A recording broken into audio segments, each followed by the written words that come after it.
السلام علیکم ورحمۃ اللہ وبرکاتہ۔ امید ہے کہ آپ سب خیریت سے ہوں گے۔ ناظرین کرام، انسان کو کوئی بھی حاجت پیش ہو یا کوئی بھی مشکل پیش ہو، چاہے وہ اللہ رب العزت کی ذات اقدس سے ہو یا مخلوق میں سے کسی عام انسان سے ہو، کسی آدمی سے ہو، تو انسان کو رجوع اللہ کرنا چاہیے، کیونکہ سارے کے سارے اس کے جو مسئلے ہیں وہ حل اللہ رب العزت کی ذات اقدس سے ہی ہوتے ہیں۔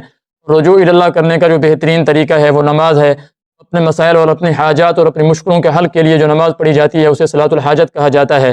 آج کی ویڈیو کا ٹاپک صلاۃ الحاجت کے متعلق ہی ہے۔ انشاءاللہ صلاۃ الحاجت کا طریقہ اور اس کی رکعتیں آج کی ویڈیو میں بیان کریں گے۔ میرا نام محمد اسلم ہے۔ اگر چینل پر نئے ہوں تو اسلامی معلومات کے لیے اور اسلامی مسائل کو جاننے کے لیے آپ اس چینل کو سبسکرائب کر سکتے ہیں۔ اگر آپ نے کسی مسئلے کے متعلق کچھ پوچھنا ہو تو سکرین پر دیے گئے واٹس ایپ نمبر پر آپ مجھ سے رابطہ کر سکتے ہیں، انشاءاللہ وہ مسئلہ آپ کو بتا دیا جائے گا۔ چلیے بڑھتے ہیں ویڈیو کی طرف۔ ناظرین کرام، صلاۃ الحاجت بہت ہی پاورفل عمل ہے اور بہت ہی پاورفل وظیفہ ہے۔ آپ صلاۃ الحاجت کے 2 رکعت نفل پڑھ کر اللہ رب العزت سے اپنا کوئی بھی مسئلہ حل کروا سکتے ہیں، اپنی کوئی بھی مشکل حل کروا سکتے ہیں۔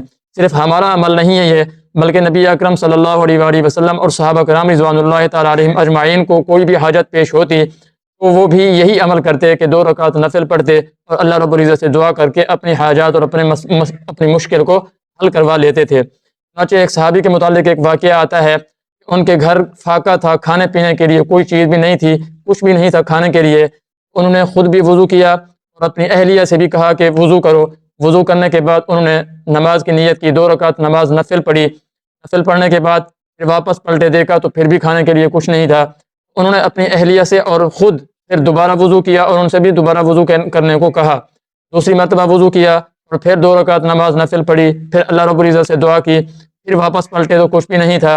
انہوں نے کہا کہ پھر تیسری مرتبہ پھر وضو کرو، کیونکہ ہمارے وضو کے اندر یا ہماری نماز کے اندر کچھ کمی آ سکتی ہے۔ ایسا نہیں ہو سکتا کہ ہماری نماز بالکل ٹھیک ہو اور اللہ رب العزت ہماری دعا کو قبول نہ کریں۔ چنانچہ انہوں نے تیسری مرتبہ وضو کیا اور پھر 2 رکعت نماز نفل پڑھی اور نفل پڑھنے کے بعد اللہ رب العزت سے دعا کی۔ پھر جب واپس پلٹے تو ان کے گھر کے اندر ایک چکی تھی۔ پہلے زمانے میں پتھر والی چکیاں ہوا کرتی تھیں، تو ان کے گھر کے اندر ایک چکی تھی۔ دیکھا کہ اس چکی کے اندر سے آٹا نکل رہا ہے۔ ان کے سارے گھر کے جو برتن تھے وہ اس آٹے سے بھر گئے، لیکن پھر بھی وہ چکی نہیں رک رہی تھی، اس سے آٹا ویسے نکل رہا تھا۔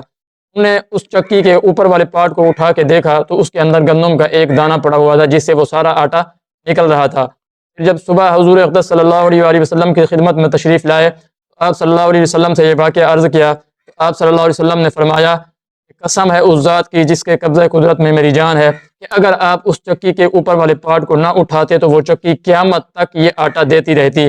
ناظرین کرام، یہ 2 رکعت نماز نفل کی برکت تھی۔ انہوں نے صلاۃ الحاجت اپنی حاجت کو پورا کرنے کے لیے صلاۃ الحاجت ادا کی اور اللہ رب العزت نے ان کا مسئلہ حل کر دیا۔ ناظرین کرام، ہم بھی صلاۃ الحاجت پڑھ کر اپنے حاجات اور اپنے مسائل اللہ رب العزت سے حل کروا سکتے ہیں۔ صلاۃ الحاجت یہ حدیث پاک سے صرف 2 رکعت ثابت ہے، 2 رکعت نماز نفل پڑھنی ہے اور یہ عام نفلوں کی طرح پڑھی جاتی ہے۔ اس کا الگ سے کوئی خاص طریقہ نہیں ہے، بلکہ اچھی طرح سے وضو کریں اور دل کے اندر یہ نیت ہو کہ میں 2 رکعت صلاۃ الحاجت پڑھ رہا ہوں، بس اس سے آپ کی نیت ہو جائے گی۔ اور اس کا پڑھنے کا کوئی خاص وقت مقرر نہیں ہے، اگرچہ بعض فقہاء کرام کہتے ہیں کہ عشاء کی نماز پڑھنے کے بعد اگر پڑھی جائے بہتر ہے۔ 2 رکعت پڑھنے کے بعد پھر گڑ گڑا کر اللہ رب العزت سے اس حاجت کے لیے اور اس مسئلے کے لیے دعا کی جائے۔ حدیث پاک میں آتا ہے کہ آپ صلی اللہ علیہ وسلم نے فرمایا کہ 2 رکعت صلاۃ الحاجت پڑھنے کے بعد اللہ رب العزت سے یہ دعا مانگا کریں اور یہ دعا پڑھا کریں، لا الہ الا اللہ الحلیم الکریم، سبحان اللہ رب العرش العظیم، الحمد للہ رب العالمین الی آخر۔ یہ دعا سکرین پر آپ کے سامنے موجود ہے، آپ یہاں سے اس کو یاد بھی کر سکتے ہیں، پڑھ بھی سکتے ہیں اور لکھ بھی سکتے ہیں۔ ناظرین، یہ صلاۃ الحاجت کا طریقہ ہے اور یہ صلاۃ الحاجت کی رکعتیں تھیں جو میں نے آپ کے سامنے بیان کر دیں۔ امید کرتا ہوں کہ ویڈیو آپ کو اچھی لگی ہوگی، اور اگر آپ نے کسی مسئلے کے متعلق کچھ پوچھنا ہو تو واٹس ایپ نمبر آپ کے سامنے موجود ہے، آپ وہ مسئلہ پوچھ سکتے ہیں۔ ملتے ہیں نیکسٹ ویڈیو میں، اپنا بہت سارا خیال رکھیے گا۔ اللہ حافظ۔